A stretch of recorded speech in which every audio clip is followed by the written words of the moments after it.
Nah itu.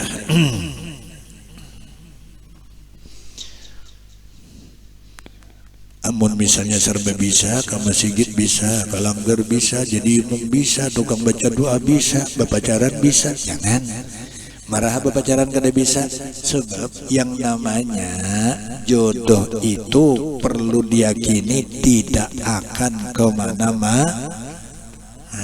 Kalau memang jodoh kita jadi seorang istri kita namanya Fatimah, kada mau yang jadi istri kita si Juwairiyah, kada mau.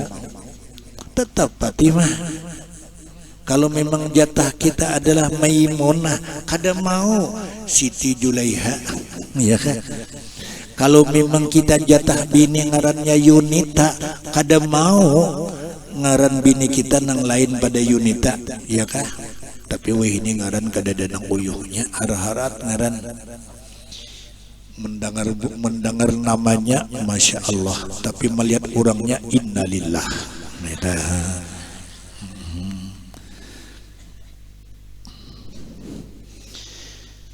Nah, perlu kita pahami bahwa diri kita diciptakan oleh Allah Ta'ala akan paras. Untuk apa? Kegunaannya di dunia dan nikmat-nikmat dengan munnya kadada bisi parat, kenapa nang dinikmati? Apa yang dinikmati? Ya kah? Jadi yang bininya punya paras, yang lakinya punya dakar. Ketemu dua ini namanya tanam pisang langsung rabah. Artinya punya kepentingan yang sama. Dan bersuka-suka dengan sekalian anak yang dapat dengan jima itu. Ya kada. Nah jadi menanak dapat anak, gunakan senjata. Munnya kada hendak dapat anak, simpan niat senjata. Ya. Bawa ke Israel sana, hantam Israel aja ya. Yang bermula mereka itu nikmat Tuhan, anak-anak itu sebesar-besar segala perhiasan dunia. Nah itu. Jadi yang namanya itu anak adalah keindahan dunia kita, apalagi anak tadi anak pintar. Karena firman Allah Subhanahu wa taala, al-malu wal banuna zinatul hayatid dunya, artinya bermula harta, benda, dan sekalian anak itu perhiasan hidup di dunia. Jadi indah hidup kalau harta ada, kemudian anak ada. Amun harta ada, kada anak, kada lengkap perhiasan hidup. Kalau anak ada, harta kada ada. Anak ada, tapi harta kada ada. Musibah bagi kehidupan, iya kan? Nah itu. Tapi Tuhan menciptakan makhluk, pasti Tuhan menciptakan rezekinya. Wallahu khalaqakum wa razaqakum.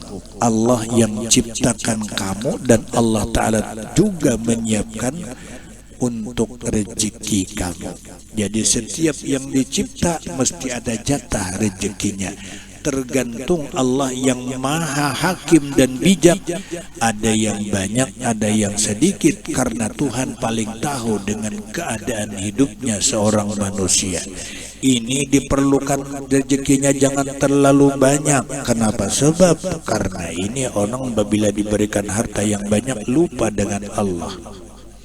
Ini orang perlu diberikan rezeki yang banyak karena dia orang pandai bersyukur kepada Allah.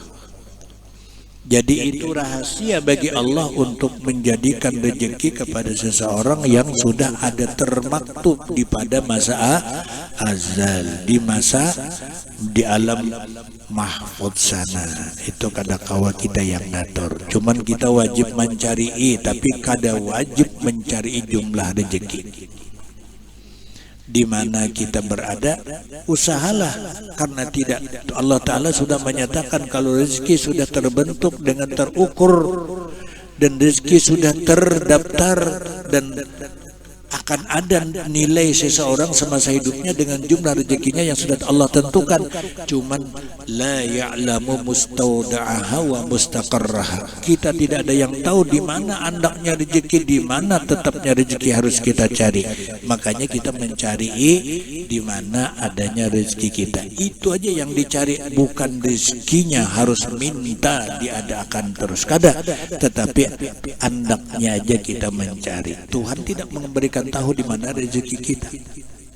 Makanya itu kita wajib mencari bagi orang yang mempunyai tanggung jawab. Harta, anak itu perhiasan hidup di dunia.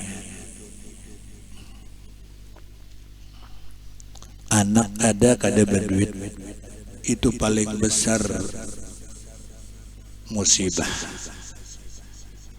Anak banyak sedikit harta, musibah. Kata Sayyiduna Ali, ada dua musibah yang sangat terbesar dalam hidup ini. Yang pertama kasratul iyal bi ghairil mal. Banyak bisi anak dua lusin tapi kada bisi harta. Yang kedua, ketika dia mau qadha hajat, wisinya berkunci. Musibah juga, musibah terbesar juga. Coba aja parut karorok anak bahira. Maka bahira biasanya babaya betakai langsung apa ngarannya? Apa ngarannya dah? Guntur lawan hujannya. Iya kah? Nah itu begitu sampai sekalinya orang nang di dalam pulang ada saling lambatan hanya keluar babasuh sudah, cuman babasuhnya batatang jam cabur nang di luar maka sakit parut anak bahira. Musibah besar saat itu kata Sayyidina Ali karramallahu wajhah. Anak banyak gak punya harta, musibah. Yang kedua, mau qadha hajat, tempat qadanya terkunci dan tidak bisa dimasuki.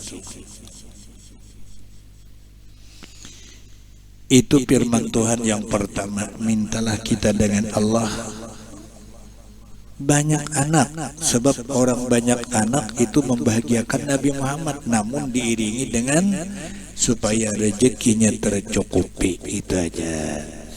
Jadi bisi anak itu bagian daripada perintah. Manfaat perkawinan minimal 3. Yang pertama, supaya manusia populasinya tidak terkurangi, selalu bertambah.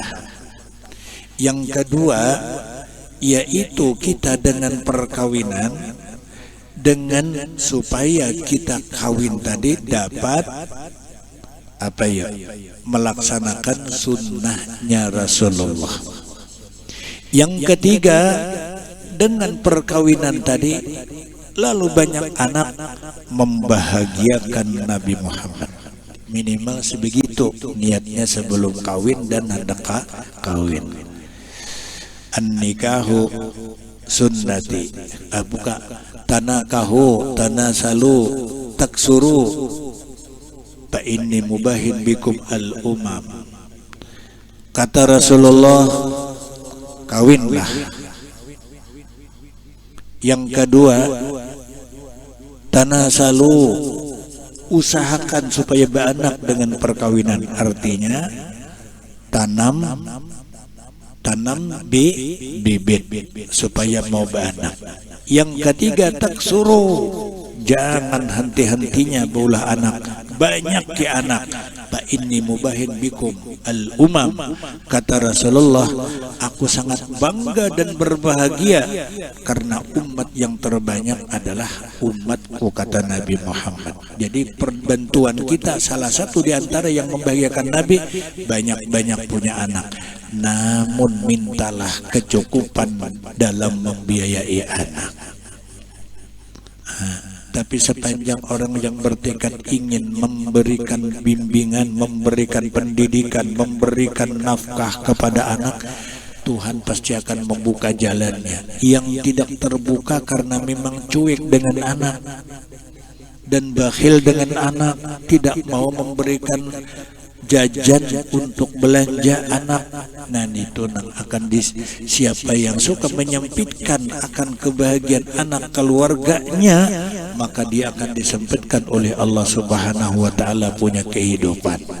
Siapa yang suka membahagiakan anaknya dengan segala apa yang dia mampu berikan untuk demi pendidikan perjalanan hidupnya anak, maka pintu rezeki dibukakan oleh Allah dengan kecukupan.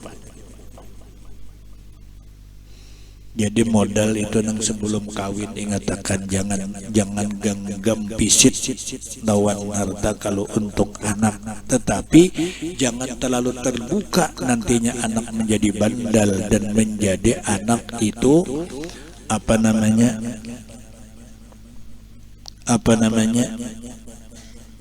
sakahandaknya, iya kah, sakahandaknya. Nah, yang kedua firman Allah Ta'ala, zuyyina linnasi hubbus syahwat minan nisa'i wal banin, artinya dihiasi, disenangi dengan perhiasan bagi manusia akan, yaitu kasih akan segala keinginan daripada perempuan.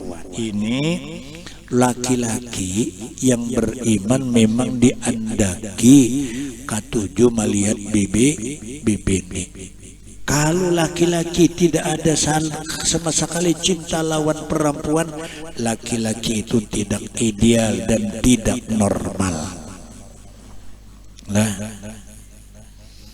melihat bibini muak, melihat bibinian muar kada katujuh, itu satu di antara perhiasan Allah yang tidak diletakkan dengan hati seorang laki-laki. Perempuan sebaliknya begitu juga, yaitu perempuan dihiaskan pula hatinya cinta kepada laki-laki. Makanya diibaratkan oleh rasa hiasan yang diandak di laki-laki dan perempuan ini, rasa kepingin dan cinta itu laksana minyak bensin dengan api. Minyak bensin dengan api, entah bibininya nang menjadi api, laki-lakinya jadi bensin, atau laki-lakinya yang jadi api, bini-bininya jadi bensin. Kalau sudah dua ini jumpa, mesti akan menyambar. Kalau laki-laki kada kepingin lawan bini-bini, ini bensin campur banyu. Kalau laki-laki misalnya tidak senang dengan perempuan, ini punya hati padam gak punya api. Atau sebaliknya, jadi laki-laki yang ideal adalah memang senang dengan perempuan. Bersisa seorang wali Allah Ta'ala yang luar biasa. Kita cerita sedikit. Wali Allah Ta'ala yang luar biasa. Pada suatu hari datang seseorang yang berpotongan seperti ulama besar di tempat ibadatnya bersisa di suatu masjid di perkampungan. Lalu dipandang oleh Barsis ini orang yang sangat punya pandangan dalam dengan ketuhanan, rasanya begitu. Lalu itu si laki-laki yang berpotongan seperti ulama besar tadi berkata, aku pingin rasanya untuk senantiasa berteman dengan engkau wahai Bersisa, karena kau orang yang dekat dengan Tuhan. Bersisa pun memperhatikan ini orang pantas untuk dijadikan seseorang yang teman dalam menuju Tuhan. Akhirnya berjalan beberapa tahun, lalu si orang tua ini yang menemani ini ada tanda-tanda bukan kemanusiaan. Yang dulu mukanya bersinar terang, sekarang gelap, tidak berwatak seperti manusia. Anehnya lagi, ini orang nggak makan, nggak minum, bahkan nggak tidur. Ini bukan manusia, katanya si Barsis. Lalu dia bertanya, wahai temanku, mau bertanya kepada engkau, apa kau ini manusia atau bukan? Tersenyumlah itu orang menjawab, ya saya bukan manusia. Tapi kau sebenarnya siapa? Aku adanya sebenarnya iblis yang berpura-pura menjadi seorang ulama besar, tapi karena matamu yang pandang diberikan oleh Allah Ta'ala, yang hak itu hak, yang salah itu salah, ternyata kau bisa menyimak dan menilai bahwa aku ini adalah bukan manusia tetapi iblis. Keluar, katanya Barsis, jangan lagi kau menemani aku. Lalu iblis ini tidak tinggal diam. Ada seorang anak raja yang dia seorang cantik luar biasa. Disitulah si iblis tadi mulai menggoda dengan satu penyakit. Beberapa orang dukun yang datang menyembuhkan dia, satu pun dukun tidak ada yang mampu menyembuhkan karena dia kayak bentuk kesurupan. Kadang-kadang kawa menanam bayinya. Lalu oleh orang, kecuali ini Barsis yang bisa menyembuhkan. Kalau yang bukan Barsis, kira-kira semua pada angkat tangan dan mundur, tidak bisa melaksanakan penyembuhan ini. Akhirnya oleh raja dipanggil Barsis, bisakah engkau memberikan ruqyah dan memberikan obat kepada ini anakku yang perempuan ini? Jadi ujar si Barsis, bisa, tapi harus jangan terlalu menyibukkan dengan ibadatku kepada Tuhanku. Ujar si raja, itu terserah engkau maunya seperti apa, yang penting anakku sembuh. Akhirnya ini perempuan diantar ke pondok tempatnya Barsis ibadat kepada Allah.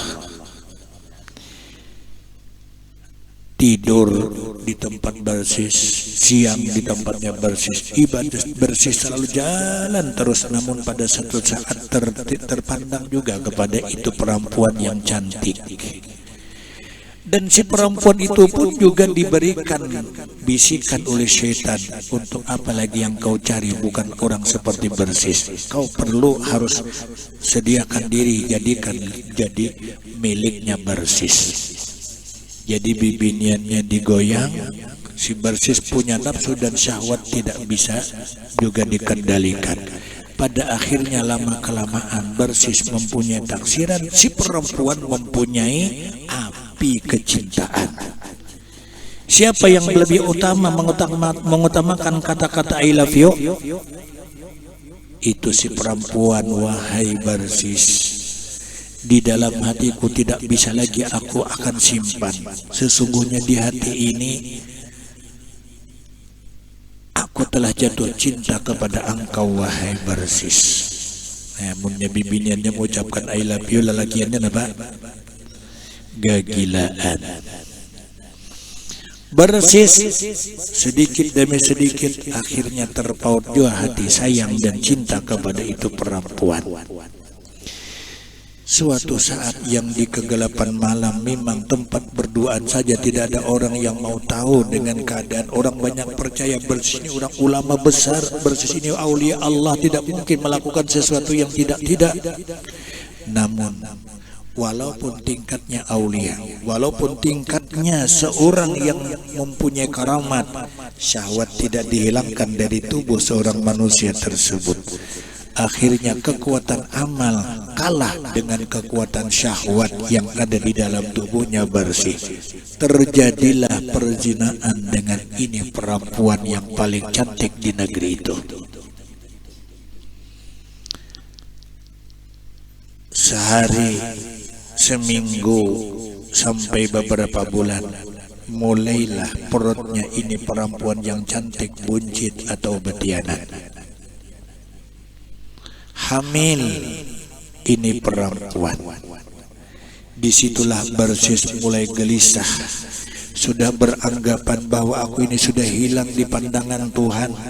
dan akan hilang juga di pandangan makhluk. Nilai kemuliaan pun akan sirna, tidak akan mungkin bisa bertahan di diri ini. Terjadilah gejolak yang sangat dahsyat di dirinya si Barsis, padahal dia aulia yang terkenal di zaman itu. Namun pada suatu saat Barsis mengambil tekad pikiran dengan putus rahmatnya Allah. Tidak ada jalan lain dengan kebangisan punya pikiran, yaitu perempuan ini harus aku habisi. Dikawini statusnya sudah dalam keadaan hamil. Kepercayaan masyarakat sudah hilang karena orang pada desus-desus di mana-mana. Si perempuan yang diobati oleh Barsis dalam keadaan hamil. Siapa lagi pelakunya bukan Barsis, katanya masyarakat. Akhirnya timbullah pemikiran itu dan terngiang-ngiang ancaman dengan terhina, ancaman dengan bahaya. Barsis lalu mulai mengajak kepada si perempuan tadi, wahai kekasihku dan sayangku, mari kita jalan-jalan ke suatu tempat yang sangat adem dan sangat nyaman. Dibawalah ke pinggir telaga. Itu perempuan. Pikiran bosok dan pikiran yang tidak bisa dikendalikan lagi, dengan merasa terancam diri, mencari jalan selamat, tidak mungkin bisa lagi. Lalu Barsis dengan kesimpulan yang tidak bisa dikendalikan, di situ dia mengambil batu besar. Perempuan tadi disuruhkan duduk di pinggir danau untuk menikmati keindahan danau. Namun Barsis dari belakang memukulkan batu yang besar itu dengan kepalanya si perempuan yang sedang hamil berat. Meninggallah ini perempuan dengan kejamnya yang ada di hati Barsis, dengan api cinta, tetapi api takut dengan kehilangan kehormatan juga ada. Sehingga terjadilah si perempuan ini terbunuh oleh Barsis. Dengan siapa? Perempuannya yang dibujuk. Barsisnya punya syahwat, keinginan kepada perempuan sangat dahsyat, sehingga tidak bisa terkendali. Akhirnya beginilah kenyataannya. Selamat ke Barsis, syaitan memberikan pembelaan pada pura-pura. Katanya si syaitan atau si iblis, wahai Barsis, yang menjerumuskan pikiran itu perempuan kepingin dengan engkau adalah aku, dan kau punya syahwat juga mengikuti maunya perempuan itu. Sekarang kau sudah akan terjerumus ke dalam jurang-jurang membinasakan dunia dan akhiratmu.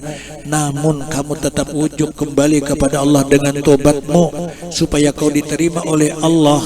Maka kau banyak-banyaklah sujud kepada Allah. Tetapi Allah sekarang sudah tidak lagi menggunakan doamu dan tidak peduli lagi dengan doa-doa kamu. Kamu sudah ditolak oleh Allah. Akulah, katanya, iblis yang akan membela dirimu. Sekarang silahkan kau meminta kepadaku. Lalu itu si Barsis, sebelum dia meninggal, menurut riwayat disalib dulu Barsis itu.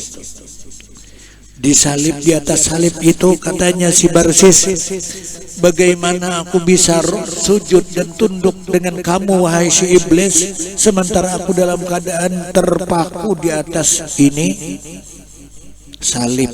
Tidak mungkin bisa aku tunduk dan sujud kepada engkau.